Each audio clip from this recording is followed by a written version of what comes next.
Hello, everyone. Um, I'm going to present on microbiome, and I think my predecessors have presented a lot on clinical studies, but I'll present to you how we use several omic technology to get greater insight in seed health and especially in plant biotechnology.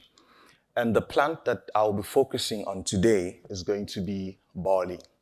As you can see from this study, among most of the cereals that are being used for food consumption in the world globally, barley, interestingly, is the least studied of them. But when you think about even the story of our civilization, you see that you can actually trace it back to the use of barley. And for those of you that do consume alcohol, you notice that this seed has a lot to play in it as well. And then having said that as well, it comes with a lot of economic importance. So if you remember anything in my study, what I'm trying to say is that we use omic technology to ask three questions about the microorganisms. Who are they? What are they capable of doing? And what are they actually doing?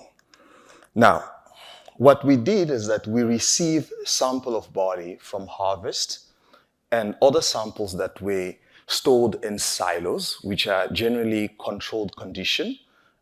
And these are sometimes used after 3 months of storage, 6 months, and 9 months of storage. And that's what we try to know. And in terms of the techniques that we use in the omics field, although we have most of these, we chose to go with metagenomics and metaproteomics. And of course, in the metagenomic aspect of it as well, we did look at the 16S. And some of the technique that we use Illumina sequencing. We went through all the bioinformatic and computational aspect with regards to assembly, annotation, and with regards to the protein where we wanted to know the activity, we did some STS page and nano LCMS, the liquid chromatography. Now, the first question, who is they? We found a lot of bacteria in summary. But if you attended the previous talk, I think earlier this morning, you noticed that after viruses, we do have a large biomass of bacterial community. And having noticed all of this, what I'm now understanding, especially with most omics technology, is that especially with those short read sequencing, the reason why we don't find a lot of eukaryotic cells or microorganisms, it's not because of their absence, but it's just the bias in the microbial abundance state. But something that is also interesting is when we look at the diversity of those species, especially as time progresses. You notice that at harvest, because of the rhizosphere, there's quite a wide diversity.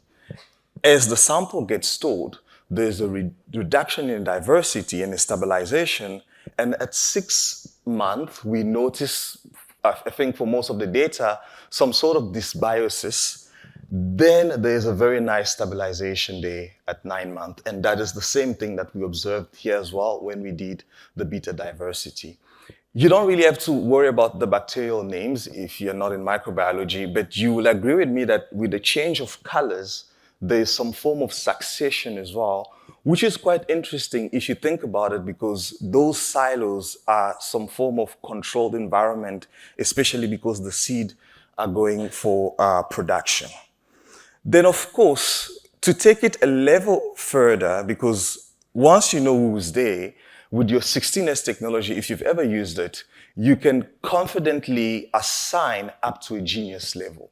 You can't really assign at species level because there's a lot of uncertainty with most of the databases. We chose another computational approach with our metagenomic data, and this has been published, I think, last year, to reconstruct full bacterial genomes based on the DNA that we collected. And as you can see here, most of these microorganisms are part of the large phenomenon that is known as microbial dark matter, because about only 1% of microorganisms are actually cultivable. And then we actually discovered about 16 of unknown species.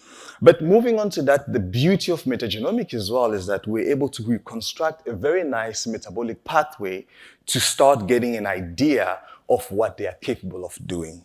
And last but not least is when we merge all the technology, we see that we get different microbial profile, but at least at some point they do converge to give us an idea of what is the true core microbiome there. And in terms of the activity, on the metagenomic, we saw all these interesting facts. But when we went on the activity of what they're actually doing, most of these proteins are playing what we would say general function. I think you mentioned ROS, reactive oxygen species, with catalases, and a lot of protein that have to do with, I'll say, communication as well. So my take-home message here is when we are using all this multiple omic technology, when funding allows, it will be more important for us to merge them in order for us to get a better resolution. Thank you so much.